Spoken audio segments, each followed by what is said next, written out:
Welcome in. Today, we're going on a journey, but it's not about self-improvement. It's more like self-construction.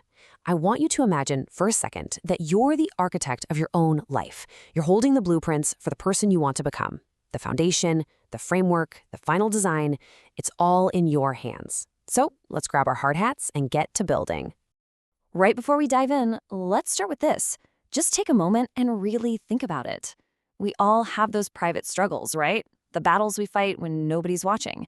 Just recognizing that silent fight, well, that's the real starting line. So what's the one you're up against right now? You know, every great story has a conflict at its core, and the story of your own transformation is no different. It all begins right here, with this battle that's fought entirely inside your own head, between two very different voices, and both of them are competing for control of your future.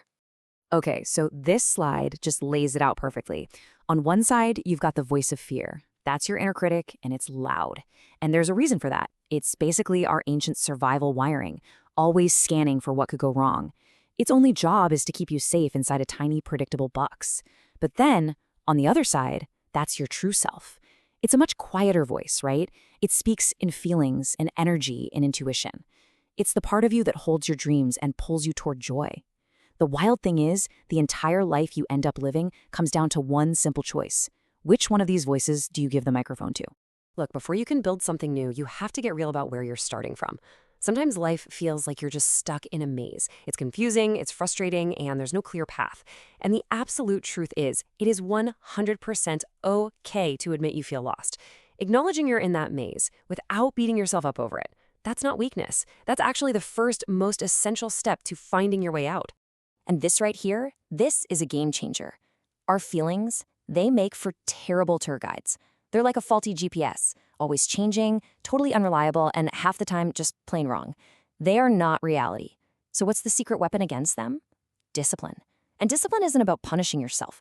It's the tool that lets you act like your true self, even and especially when you just don't feel like it.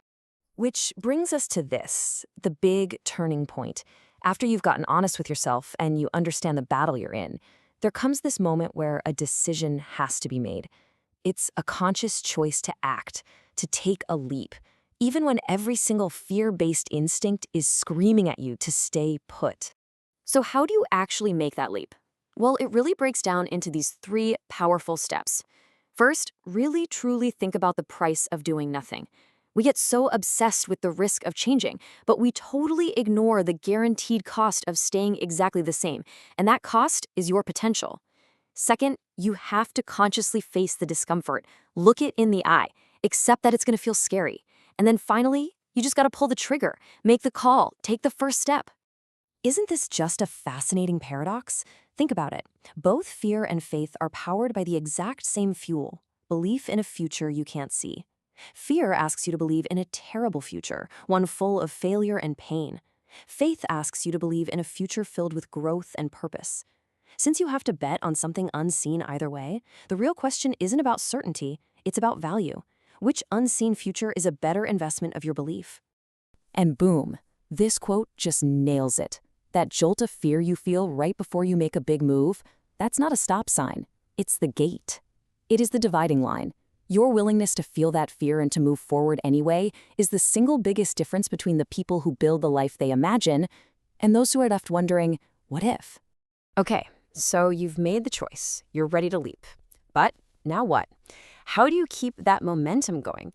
How do you actually build this new version of you, brick by brick, day after day? Well, that's where having the right tools comes in.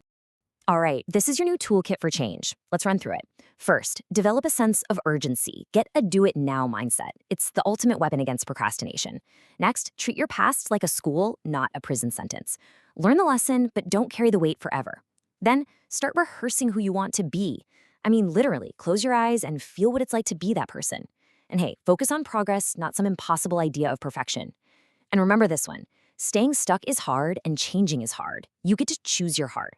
And finally, just keep asking yourself this one simple question about your choices. Does this make me stronger?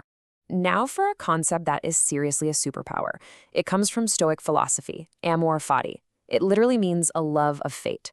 It's the mindset of accepting everything that happens, the good, the bad, the painful, as necessary. So instead of fighting reality, you embrace it. Let's say you lose your job.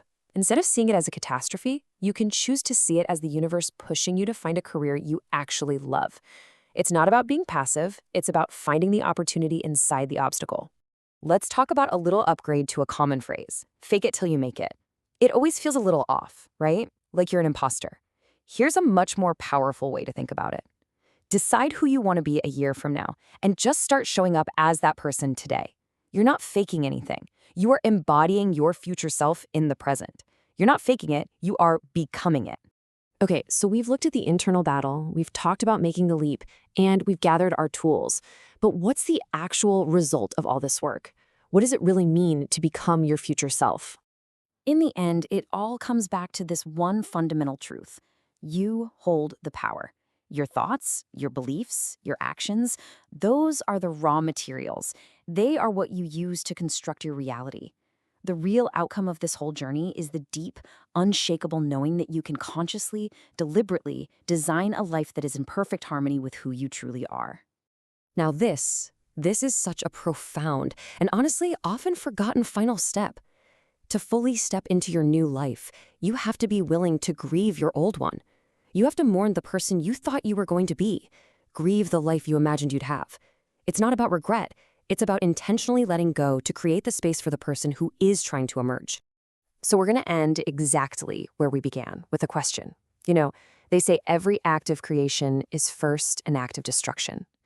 To build the life you truly want, the person you are right now, and the life you currently have, they have to go. It's a trade, and it's probably the most important one you'll ever make. So the only question left is, are you ready?